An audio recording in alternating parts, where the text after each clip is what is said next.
요한은 아시아에 있는 7교회에 편지하노니 이제도 계시고 전에도 계셨고 장차 오실 이와 그의 보좌 앞에 있는 7영과 또 충성된 증인으로 죽은 자 가운데에서 먼저 나시고 땅의 임금들의 머리가 되신 예수 그리스도로 말미암아 은혜와 평강이 너희에게 있기를 원하노라.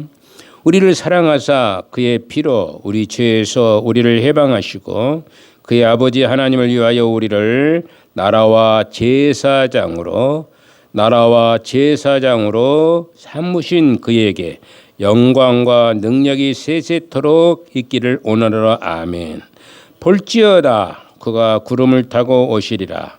각 사람의 눈이 그를 보겠고 그를 찌른 자들도 볼 것이요 땅에 있는 모든 족속이 그로 말미암아 애곡하리니 그러하리라. 아멘.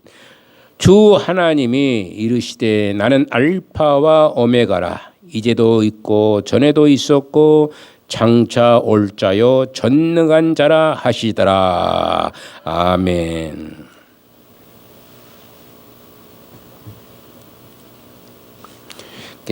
오늘 두 번째 시간에는 4절로 8절 말씀에서 은혜와 평강의 주님에 대해서 쭉 다음 주까지 이어서 말씀을 할 수 있도록 하겠습니다. 사도 요한은 오늘 보니까 7교회에 향해서 편지를 쓰고 있다. 보내고 있음을 말씀합니다. 7교회. 여기에 7교회는 실제로 당시에 소아시아에 있었던 7교회를 가리켜서 말합니다. 7교회가 당시에 있었던 것이죠. 그렇다고 해서 당시에 7교회만 있었던 것만은 아니겠죠. 당시에 7교회만 있는 게 아니라 7교회를 아마 선정을 해서 이렇게 보냈지 않나 이렇게 볼 수 있습니다. 다른 여러 교회들도 있었다고 할 수 있죠. 그 예로 골로새 교회 같은 경우도 성경에 나오는 골로새 교회, 골로새서라고 하는 책자에 나오는 것처럼 골로새 교회도 있었기 때문에 여러 교회가 있었지 않나 이렇게 생각을 해볼 수가 있습니다.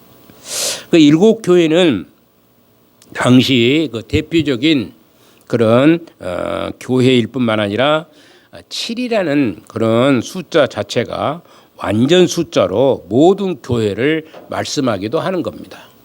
7교회는 모든 교회를 통칭해서 얘기하고 있다. 이렇게 말씀할 수가 있게 되겠습니다. 또 2장 3장에서 3장 사이에서 이제 말씀하겠지만은 7교회들은 교회의 유형이 각각 다릅니다. 각각 달라서 하나하나 살펴보면 모든 교회는 7가지의 유형에 속한다고 이렇게 말할 수가 있습니다. 7가지의 유형 속에 과연 우리 교회는 어느 쪽에 속하는가 한번 2장 3장을 강론할 때 한번 여러분들 스스로 한번 판단을 해보셔야 됩니다. 7교회 안에 과연 내가 어디 교회에 속해 있을까? 여기 굉장히 중요한 거예요. 그래서 마지막 때에 요한 사도가 이렇게 예수님께서 요한 사도를 통해서 얘기하고 있는 것을 보게 된 거예요. 그래서 첫 번째로 오늘 얘기할 건 이제 요한 사도는 편지를 쓰면서 이제 먼저 은혜와 평강이 7교회에 있기를 원하고 있음을 알 수가 있습니다. 7교회에 이제 그 은혜와 평강이 있기를 원하는 것이죠. 사실 편지를 쓸 때 보면은 인사말은 대단히 중요한 부분을 차지하고 있습니다. 우리 인사말이 굉장히 중요하죠. 어떤 인사말을 쓰냐에 따라서 그 편지를 읽을 때에 감을 느낄 수가 있잖아요. 그래서 제일 아버지 전상서, 아버지 전상서라고 그러죠. 아버지 앞으로 편지를 씁니다. 그런 얘기를 써요. 우리 옛날에 군대에서 편지를 집에다가 강제로 쓰라고 그래요. 강제로 쓰라고 하면은 아버지 전상서를 넣고 아버지 안녕하십니까 건강하십니까 이런 얘기를 이제 인사말을 써요. 그래놓고 나중에 이제 뭔 얘기를 하냐 그러면 아버지 나 용돈 좀 보내주세요. 이제 그런 얘기도 쓰고 그러는 거예요. 무엇이 필요한데요? 그러네요. 저는 그래 본 적이 없지만은 여하튼간에 용돈 좀 주세요 하는 사람이 태반이 많이 있는 것을 볼 수가 있습니다. 그 집에서 많이 갖고 와요. 가져와서 또 휴가 갔다 오면은 무엇을 들고 와야지 안 들고 오면 안 해. 떡도 옛날에 저가 군대 갔을 때 떡도 이렇게 한 쉬리를 갖고 와가지고 이제 그 내무반에 있는 사람들하고 나눠 먹기도 하고. 그래서 굉장히 그 인사말이 중요한 것을 볼 수가 있습니다. 사실 이렇게 편지를 쓸 때는 굉장히 중요한 차지를 하고 있는 것이 인사말이다. 인사말을 통해서 그 사람의 상황을 판단해 보는 기준점이 되기도 하기 때문에 그렇습니다. 당시 헬라 사람들은 이 은혜라는 말과 또 평강이라는 말을 아주 즐겨 사용했다 이렇게 말합니다.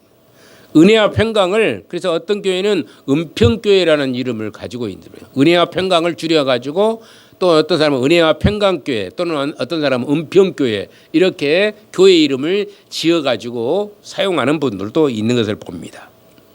이 은혜란 말은 카리스라는 말이에요. 카리스라는 말로 공짜입니다. 공짜. 한번 따라합니다. 공짜. 최고 좋은 것이 뭐예요? 공짜로 받은 것이 참 좋습니다. 공짜로 받으면 그냥 뭐이든지 다 좋아요. 그래도 양잿물도 공짜면 큰 거 먹는다고 그러죠. 그러죠? 그런 말도 있듯이 이 공짜가 그렇게 좋은 거예요. 은혜가 바로 공짜라는 말입니다. 그리고 값없이 주는 선물이라는 뜻으로 이제 당시 헬라 제국이 이제 다른 나라를 점령하고 이제 돌아오면서 이제 전물이 있죠. 전쟁에서 얻어온 물질들이 물품들이 있습니다. 그러면 그 물품을 전부 가져가지고 자기 백성들에게 막 나눠주는 거예요. 막 나눠주면서 돈을 받는 게 아니라 공짜로 나눠준 겁니다. 공짜로 나눠주니까 무엇이든지 공짜로 주는 것으로 인식이 되어서 나오는 말이라 해가지고 카리스라는 말이 거기서 유래가 됐다 그렇게 얘기해요. 공짜로 나눠준다 해서 그렇게 얘기를 합니다. 그리고 이 평강이라는 말은 히브리 사람들의 인사말입니다. 평강, 샬롬이라고 그러죠. 우리가 보통 인사할 때 샬롬 그래요. 기독교인들은 대부분 인사할 때 샬롬, 편지 쓸 때도 샬롬 그렇게 얘기합니다. 그들이 원하는 것은 평화가 소원이기 때문에 이렇게 샬롬이라는 말을 쓰는 거예요. 평화, 평강. 은혜와 평강을 이렇게 쓰는 겁니다. 그런데 이 은혜와 평강의 근원은 어디에서일까 생각을 해봅니다. 은혜와 평강은 어디서일까? 아까 얘기했던 그런 사례들이 있지만 진짜는 어떠냐? 그러면 삼위 하나님께서 왔음을 성경은 말씀하고 있습니다. 성부와 성자와 성령의 하나님께서 이 은혜와 평강을 주시는 것이다.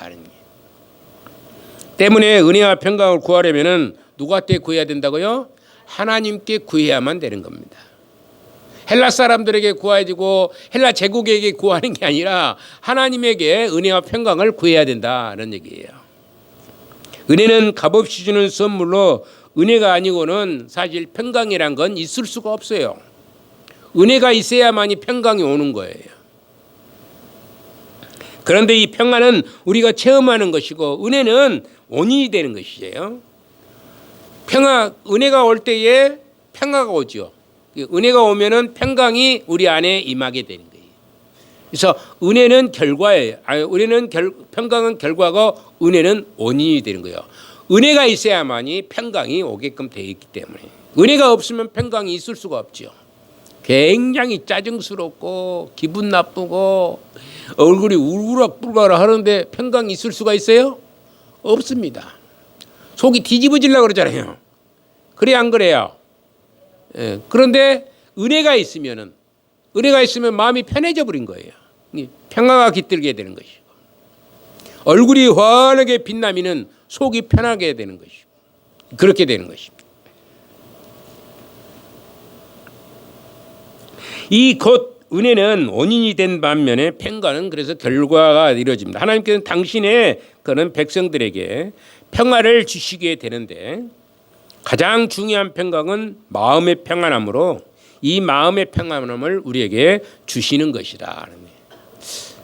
육체적으로 좀 힘들고 어려워도 마음이 평안하면은 그게 다 되는 거예요. 마음이 안 좋으면 병이 와요. 대부분이.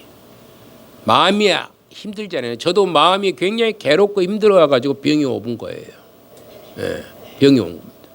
마음이 이렇게 아주 스트레스로 가득 차 있으면은 몸에 변화가 옵니다. 예, 그렇기 때문에 여러분들 마음의 평화를 누려야 되는 것이에요. 여러분들 하나님의 말씀을 잘 들으면은 어찌해야 된다고? 마음의 평화가 오는 것이 돼. 마음의 평화가 오는 것이어서 세상 욕심보다는 내가 편해야 되는 거예요. 마음이 편해야 돼. 그래서 자꾸 우리는 안녕하십니까 그렇게 인사를 하잖아요. 우리나라 사람들은 어째요? 안녕하십니까. 그게 평강이에요. 평강. 평안해야 된다는 것입니다.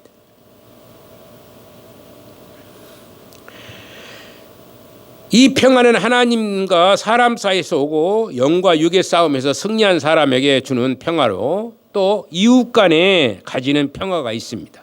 이 은혜와 평강이 이제도 계시고 전에도 계셨고 장차 오실이라고 말씀하고 있습니다. 평화의 근원이 누구시냐에 대해서 말씀합니다. 이제도 계시고 전에도 계셨고 장차 오실이라고 하시는데 이것이 바로 역사의 종말을 하나님께서 책임지신다는 그런 것을 의미하고 있는, 하나님께서 전체를 책임지신다는 것이죠. 이제도 계셨고 전에도 계셨고 그러시니까 그분이 장차 또 오실 분이신데 이분이 주관자가 되셔서 그렇게 하신다는 것이죠. 누구실까요? 예수님께서 그리하신 분인 것입니다. 또 보좌 앞에 7영이라고 합니다. 보좌 앞에 7영이라는데 이 말씀은 성령 하나님을 나타내고 있는데 한 분 성령 하나님 외에 6영이 누굴까?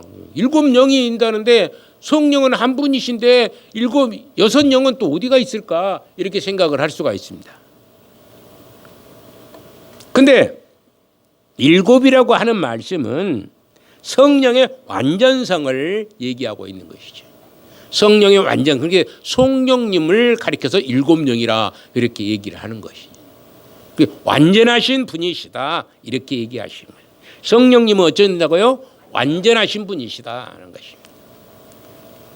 5절에 보면은 충성된 증인으로 죽은 자들 가운데서 먼저 나시고 땅의 임금들의 먹이가 되신 예수 그리스도로 말미암아라고 얘기합니다. 결론은 예수 그리스도로 모든 것이 시작이 되고 끝이 된다는 것을 말씀하고 있는 것입니다. 이렇게 하나님이 귀하게 주신 복인 은혜와 평강은 삼위 하나님으로부터 온다고 말씀하시고 계십니다. 예수님의 충성된 증인이라고 밝히고 있는데 예수님께서 세상에 하나님을 증거하는 그리고 또 하나님의 나라를 증거하는 증인이 이 땅에 오셨음을 얘기합니다. 하나님 나라를 증거했죠. 하나님 나라를 선포했잖아요. 누가 선포하셨어요? 에? 누가 선포하셨습니까? 예수님께서 선포하셨습니다. 예수님께서 하나님 나라를 선포하신 거예요. 그래서 예수님을 충성된 증인이라고 밝히고 있습니다. 예수님께서는 세상에 하나님을 증거하는 그리고 또 어쩐다고요? 하나님 나라를 증거하는 그런 이 땅에 오셔서 그렇게 하셨습니다. 예수님께서 하나님의 구속 목적과 사역에 대한 신실하신 증인이 되신 것입니다. 주 예수 그리스도의 신실한 증거와 사역을 통해서만이 우리의 영혼이 안식을 누리게 되는 것입니다. 또한 우리 주님을 가리켜서 죽은 자들 가운데 먼저 나신 자라고 말씀합니다. 죽은 자들 가운데 먼저 나신다 그랬어요. 그래서 그것을 부활의 첫 열매라 그렇게 말씀합니다. 죽은 자들 가운데 먼저 일어나셨다. 그러니까 그 부활의 첫 열매가 되신 거예요. 첫 열매가 되면 그 뒤에 열매가 주렁주렁 따라오죠. 여러분들 농사를 지을 때 논을 갈고 그러면은 딱 갈자마자 그놈만 딱 따온 것이 아니라 그 뒤에 것도 전부 갈아서 곡간에다 집어넣죠. 예? 그거는 첫 열매가 되신 그 처음 열매 위에 또 계속해서 그 열매가 맺어지는 것을 얘기합니다. 예수님께서 부활하심을 통해서 첫 아들의 위치를 얻으신 것이에요. 이미 그의 그런 첫 아들이지만은 확증이 되었다는, 사람들에게 확증이 되었다는 것을 말씀합니다. 근데 만약에 부활을 안 했다면은 예수님이 바로 그분이실지라도, 하나님이실지라도 사람들의 마음속에 믿음이 갈 수가 없는 것이죠. 십자가에 죽으신 것으로 끝나버리면은 다른 사람들의, 이 모든 사람들에게 믿음이 갈 수가 없어요. 그래서 부활의 첫 열매로 오시게 된 것입니다. 우리로 말미암아 믿게 하시기 위해서. 아멘. 예수님께서는 부활하심을 통해서 첫 아들의 위치가 되셨는데, 사탄이 광야에서 유혹한 대로 그 앞에서의 경배함이 아니라 십자가에 죽으심에서 부활로 말미암아 죽은 자들 가운데에 먼저 나신 자가 되었던 것을 볼 수가 있습니다. 죽은 자들 가운데 먼저 일어났다. 그리고 땅의 임금들의 머리라고 예수 그리스도를 지칭하고 있습니다. 땅의 임금들의 머리가 된다는 거예요. 머리가 된다. 굉장히 무서운 말이 여기에 나옵니다. 땅의 임금들의 머리가 된다라고 지칭을 하고 있는데, 죽은 자들 가운데 먼저 나왔기 때문에 죽은 자들의 세상에서도 예수님은 주권자가 되시고, 땅의 임금들의 머리라는 말을 믿는 자들의 세상에서도 열왕의 머리라는 과감한 표현을 쓰시고 있는 것이죠. 열왕의 머리라는 거예요. 많은 왕들의 머리라는 얘기입니다. 당시에 많은 왕들이 있었는데 그들의 뭐가 된다고? 머리가 된다는 것입니다. 대장이 된다는 것이죠. 놀라운 말이에요. 대단히 무서운 말이고 목이 달아날 말입니다. 왜 그러느냐 그러면은 당시의 사회 통념상으로 보면은 감히 이런 표현을 쓸 수 있을 수가 없습니다. 사도 요한은 담대하게 그래도 주님을 가리켜서 열왕의 머리라고 얘기하고 있는 것입니다. 당시에 보면은 황제를 숭배하는 것이 이제 점점점 심해지고 있는 상황에서 황제를 신이라고 하는 시대였기 때문에 그러는 거예요. 황제가 신인데 그 위에 또 머리가 있다는 것이죠. 누가 머리냐? 그러면 이제 황제가 화가 나가지고 기독교인들을 얼마나 핍박을 합니까? 기독교는 엄청 핍박을 하는 거예요. 황제 위에 누가 있어요? 예수님이 있으니까. 말이 안 되는 얘기야, 황제 입장에서는. 더구나 계시록이 기록된 도미티안 시대에는 주라는 말과 신이라는 말이 동시에 쓰인 시대에 이런 위협적인 상황에서도 사도 요한은 사랑하는 교회를 향해서 귀한 진리의 말씀을 제시하고 있습니다. 바로 열왕의 임금이라 이 말이에요. 열왕의 임금, 열왕의 왕이 되신다라고 말씀하고 있는 것이죠.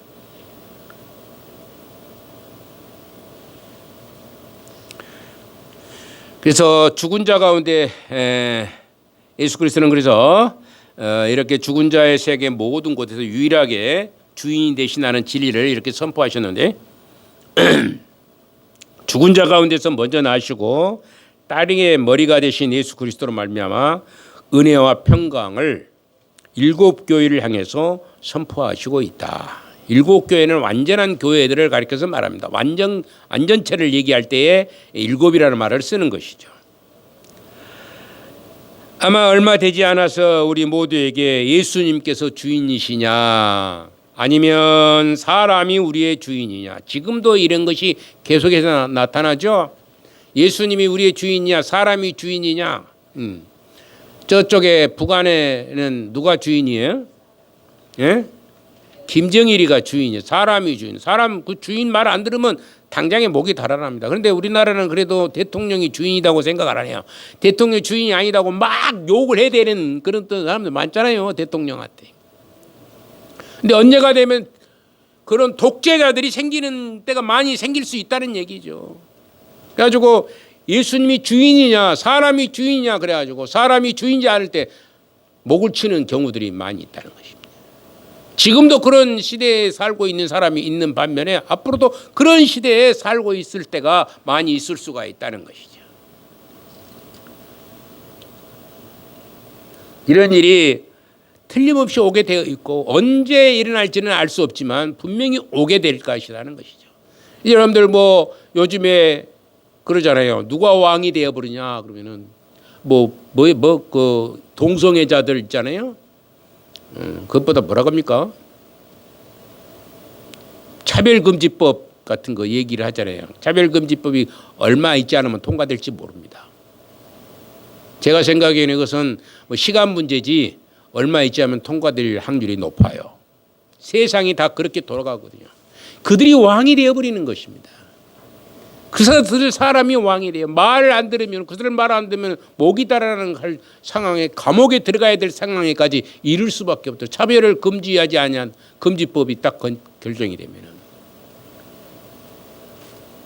그런 시대가 불온간에 다가올 수밖에 없는 시대 속에서 오직 예수님만이 여러분들 성경에 보면은 이제 남색하는 자가 있어요. 남색하는 자 전부 그들은 지옥 자식이라고 분명히 기록하고 있어요. 고린도후서에 보면 남색하는 자, 방탕한 자, 술 취한 자, 모든 사람 그런 사람들이다. 이 사람들은 어째요? 지옥 자식이 된 게요. 저주받은 인생이 되어버립니다. 그런데도 그걸 막 교회에서 목사들이 그냥 인정을 해버리고 있는 시대가 이 시대 아니겠습니까? 누가 왕이에요? 사람이 왕이 되어버린 거예요. 사람이 왕이 되어버린 거예요. 우리 주님이 왕이 돼야 되는데 사람이 왕이 돼요. 주님의 말씀이 살아있어서 교회를 지탱해 나가고 유지해 나가야 되는데 그게 지금 거꾸로 되어지고 있는 시대 속에서 우리가 살아가고 있는 것입니다. 그러나 우리가 필연코 믿어야 할 것은 은혜와 평강이 주님이신 예수 그리스도부터 오는 것이지 인간으로부터 오는 것은 절대로 아니라는 것을 우리는 꼭 믿어야 될 줄로 믿습니다.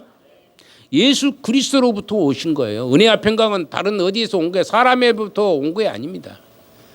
잘나서 돈 많이 버니까 은혜가 되고 돈이 없으니까 은혜가 안 되고 그게 아닌 것이에요. 돈이 없어도 은혜로우면 은혜를 갖게 되면 은혜가 되는 것이에요. 예수 그리스도를 우리가 온전히 의지하면은 우리가 은혜와 평강이 우리 안에 임하게 될 줄로 믿고 승리하는 삶이 될 줄로 믿습니다. 거룩하시고 사랑이 많으신 우리 아버지 감사합니다. 우리 하나님께서 영광의 삶을 우리가 살게 하시고 하나님의 은혜가 풍성한 산증이 되게 하시고 그러므로 말미암아 평강의 사람으로 모든 문제들을 다 제거해 나가는 우리 주 예수 그리스도만을 전폭적으로 의지해 나가는 그런 복된 자들이 다 되게 하여 주옵소서. 주님의 은혜가 풍성하여지기를 간절히 빌고 감사하며 예수 그리스도의 이름으로 기도드리옵나이다. 아멘.